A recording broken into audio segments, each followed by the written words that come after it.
Psoriasis होने का क्या प्रमुख कारण होता है, क्यों लोगों को हो जाती है। इंडिया में लगभग 1.5 से 2% लोग अफेक्टेड है, मतलब टोटल नंबर 1.5 करोड़ से ज़्यादा हो जाता है।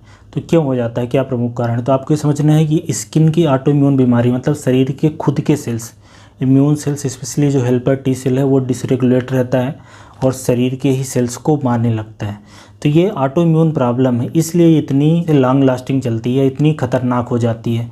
तो ये इसका कारण है और कुछ रिस्क फैक्टर ज़रूर हैं। ये देखने को मिला है कि अगर किसी व्यक्ति में ये वाले रिस्क फैक्टर होंगे तो उनमें सोरियासिस होने की संभावना या सोरियासिस ज़्यादा सीवियर होने की संभावना बढ़ जाती है। जो मोस्ट कॉमन हम लोग कारण मानते हैं या जो मेडिकल साइंस को मिला है वो फैमिली हिस्ट्री। अगर किसी के परिवार में ये दिक्कत है तो उनके बच्चों को होने की संभावना रहती है, मतलब कि जीन में ही बदलाव है। ऑटोइम्यून बीमारी है जो कि जीन में बदलाव के कारण होती है। और जो रिस्क फैक्टर हैं या जो इन्वायरमेंटल फैक्टर हैं, जो लाइफस्टाइल से संबंधित फैक्टर है, उसमें जो इम्पॉर्टेंट है, एक तो ज़्यादा वज़न का होना, वेट अगर बढ़ा रहता है तो उन लोगों में होती है। ड्राई वेदर में होती है, मतलब ठंड के समय जब स्किन रूखी रहती है, सूखी रहती है, उस समय ज़्यादा होती है। इसके अलावा ऐसे लोग जो एल्कोहल का सेवन करते हैं उनमें बीमारी ज़्यादा सीवियर होने की संभावना रहती है। स्मोकिंग करने वाले व्यक्तियों में बीमारी ज़्यादा सीवियर होने की संभावना रहती है।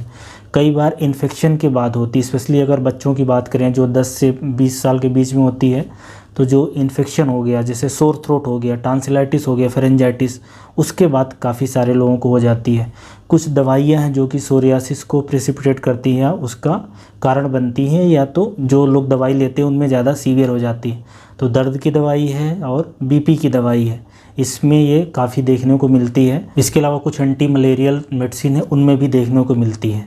और इसके अलावा आजकल जो हमारा खान पान में बदलाव आया है, खान पान में बदलाव मतलब ज़्यादा तला भुना है, ज़्यादा नॉन वेज खाना है, ज़्यादा दूध से बनी चीज़ें हैं जो हाई कैलोरी की होती है, रिफाइंड शुगर है, रिफाइंड ऑयल है, उससे वज़न बढ़ता है। फिर वज़न बढ़ने से ये सोरियासिस की समस्या होने लगती है। तो इन्फेक्शन, वज़न का बढ़ना, एल्कोहल, स्मोकिंग, कुछ दवाइयों का रोल है, इन्वायरमेंट में अगर ठंडक है, तो ये सारे कारण बनते हैं। और एक कारण ये भी बनता है स्ट्रेस, तनाव, काम का तनाव भी हो सकता है। और काफ़ी सारे लोगों को बीमारी से संबंधित तनाव रहता है, क्योंकि ये बहुत फ्रस्ट्रेटिंग बीमारी है, लॉन्ग लास्टिंग, क्रोनिक है, मतलब लंबे समय तक चलती, आती जाती रहती है। तो काफ़ी सारे लोग तनाव में चले जाते हैं, मानसिक डिप्रेशन में चले जाते हैं।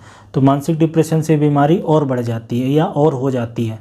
तो ये बहुत ही विशियस साइकिल हो जाती है। और इसके अलावा कुछ लोग जो स्टेरॉइड लगा रहे हैं, स्टेरॉइड की दवाई लगा रहे हैं स्किन की किसी और कंडीशन के लिए या सोरियासिस के लिए, तो जैसे ही वो स्टेरॉइड लगाना बंद किया तो ये बीमारी ज़्यादा हो गई और ज़्यादा सीवियरिटी में हो गई।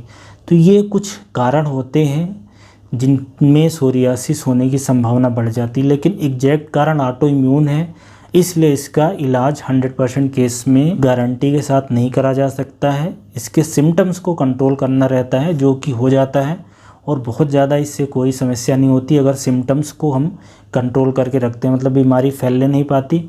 और स्पेशली अगर जॉइंट्स को अफेक्ट ना करे या पूरे शरीर में नहीं फैल जाए, या इंटरनल आर्गन में से लिवर और हार्ट में भी कई बार बदलाव आ सकते हैं, अगर वो नहीं है तो फिर इससे कोई समस्या नहीं है। तो ये सारे प्रमुख कारण होते हैं सोरियासिस होने के।